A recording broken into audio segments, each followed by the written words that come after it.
50 खबरों के बाद आगे बढ़ेंगे, जहां विश्व हिंदू परिषद बजरंग दल ने राजधानी दिल्ली के विकासपुरी में भव्य शोभा यात्रा निकाली। 9 अप्रैल तक इस तरीके की शोभा यात्राएं दिल्ली के अलग अलग हिस्सों में निकाली जाएंगी। शोभा यात्रा की शुरुआत हिंदू परिषद के वरिष्ठ पदाधिकारी मिलिंद परांडे की तरफ से उनकी देखरेख में हुई। न्यूज इंडिया संवाददाता गौरव मिश्रा ने मिलिंद परांडे से खास बातचीत की है, सुनिए।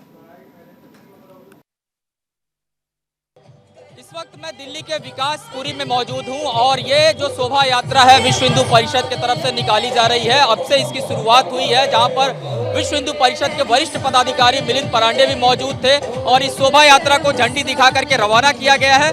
दिल्ली पुलिस का सुरक्षा बंदोबस्त के साथ इस पूरी शोभा यात्रा को निकाला गया है। हालांकि इस वक्त पूरे देश भर में शोभा यात्राओं पे जिस तरीके से हमले हो रहे हैं, जिस तरीके से उनको टारगेट किया जा रहा है, तो दिल्ली पुलिस ने यह भी कहा था कि हथियार अगर हाथ में है तो उसका प्रदर्शन नहीं करना है। और विश्व हिंदू परिषद की जब यह शोभा यात्रा शुरू हुई है तो ठीक ये एडवाइजरी जो है विश्व हिंदू परिषद के वरिष्ठ पदाधिकारियों की तरफ से दी गई है कि कोई भी शस्त्र प्रदर्शन नहीं करेगा। हालांकि ये जो शोभा यात्रा है आज दिल्ली में शुरू हुई है और आपको बता दूं कि लगातार जिस तरीके से ये शोभा यात्रा है 9 दिनों तक दिल्ली के अलग अलग हिस्सों में चलती रहेगी। और आप ये तस्वीरें देख रहे हैं कि किस तरीके से यहाँ पे जो बजरंग दल के कार्यकर्ता हैं वो उत्साह में नजर आ रहे हैं। हमने देखा था बंगाल में जो शोभा यात्रा पे हमला हुआ, उसके बाद बिहार में हिंसा हुई और राजधानी दिल्ली में जब इसकी शुरुआत की गई तो बार बार यही कहा जा रहा था कि शोभा यात्रा के दौरान किसी प्रकार की कोई ऐसी तस्वीर निकल के ना आए जिससे राजधानी दिल्ली से भी अप्रिय घटना का कोई समाचार मिले।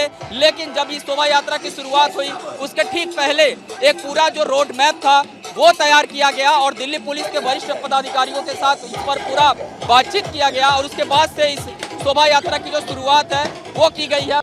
इस वक्त मैं दिल्ली के विकासपुरी में मौजूद हूं और ये जो शोभा यात्रा है विश्व हिंदू परिषद की तरफ से निकाली जा रही है। हमारे साथ विश्व हिंदू परिषद के मिलिंद परांडे।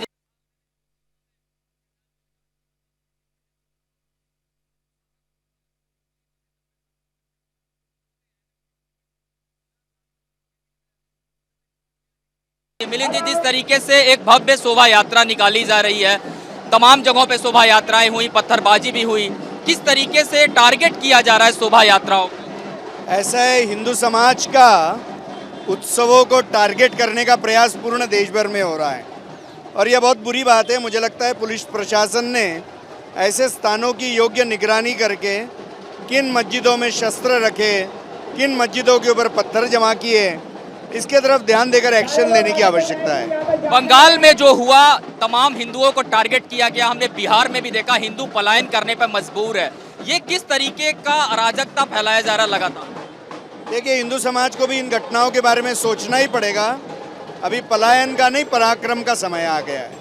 बिल्कुल, तो ये तस्वीरें आपको एक बार मैं दिखा दूं कि जिस तरीके से भव्य शोभा यात्रा यहाँ दिल्ली के अंदर निकाली जा रही है और यहाँ पर अगर बात करें लगातार जो तमाम जो बजरंग दल के कार्यकर्ता हैं, विश्व हिंदू परिषद से जुड़े हुए तमाम जो लोग हैं वो भी पहुंचे हुए हैं और दूर दूर तक से जो लोग हैं वो यहाँ पर लगातार इस शोभा यात्रा में शामिल होने के लिए आए हुए हैं। और इस पूरी शोभा यात्रा में अगर देखा जाए जितने भी लोग आमंत्रित हैं, शामिल हैं, सभी अनुमति के साथ यहाँ पर पहुँचे हुए हैं और ये जो शोभा यात्रा है निकाली जा रही है। कैमरामैन मनीष के साथ गौरव मिश्रा, न्यूज़ इंडिया, दिल्ली।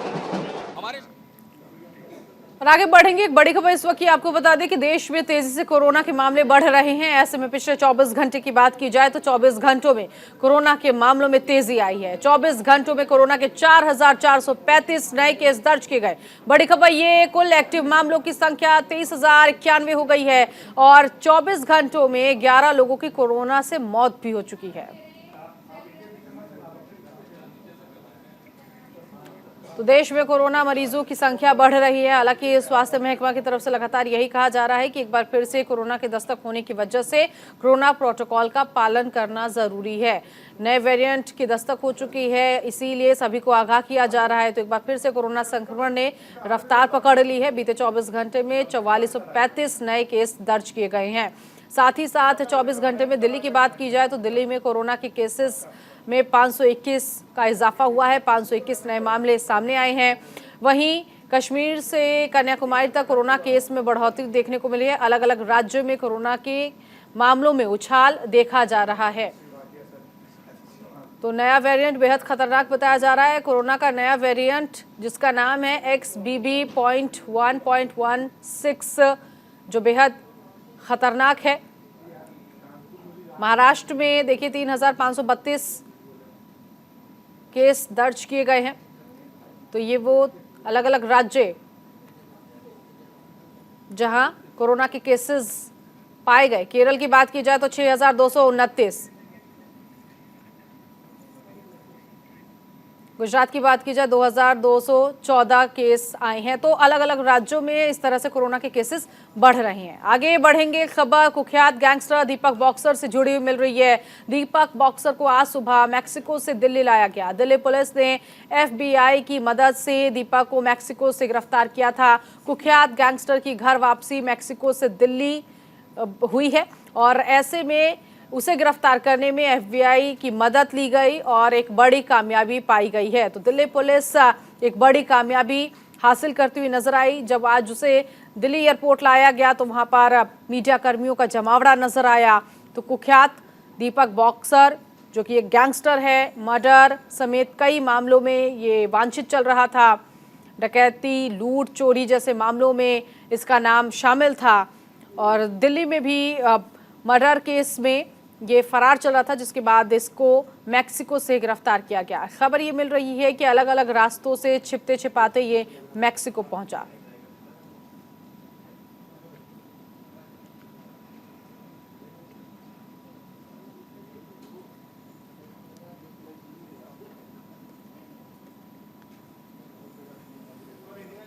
तो दीपक बॉक्सर की गिरफ्तारी हो गई है। काफी समय से इसको ढूंढा जा रहा था। दिल्ली पुलिस को कुछ इनपुट मिले मैक्सिको में होने की, उसके बाद FBI की मदद ली गई, जिसके बाद एक बड़ी सफलता पुलिस को हाथ लगी है। दीपक बॉक्सर अब दिल्ली पुलिस के शिकंजे में आ चुका है।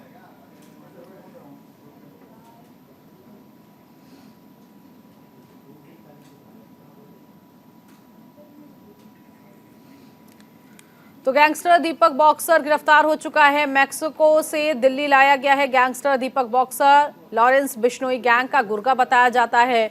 मैक्सिको में दिल्ली पुलिस की स्पेशल सेल ने इसे गिरफ्तार किया। FBI की मदद से दिल्ली पुलिस ने इसे गिरफ्तार किया है और स्पेशल सेल के 5 अधिकारी दीपक बॉक्सर को लेकर दिल्ली लौटे। जाली पासपोर्ट पर मैक्सिको ये पहुंचा था। मैक्सिको से भी भागने की फिराक में था, लेकिन अब पुलिस ने इसे दबोच लिया। खबर यह है कि इस्तांबुल के रास्ते दीपक को भारत वापस लाया गया। सिविल लाइंस इलाके में बिल्डर की हत्या के मामले में ये फरार चल रहा था और अमित गुप्ता की हत्या के मामले में दीपक की काफी समय से तलाश थी। गोगी गिरोह की कमान संभाल रहा था दीपक बॉक्सर। और इसी के साथ इस बुलेटिन में अभी के लिए बस इतना ही। नमस्कार।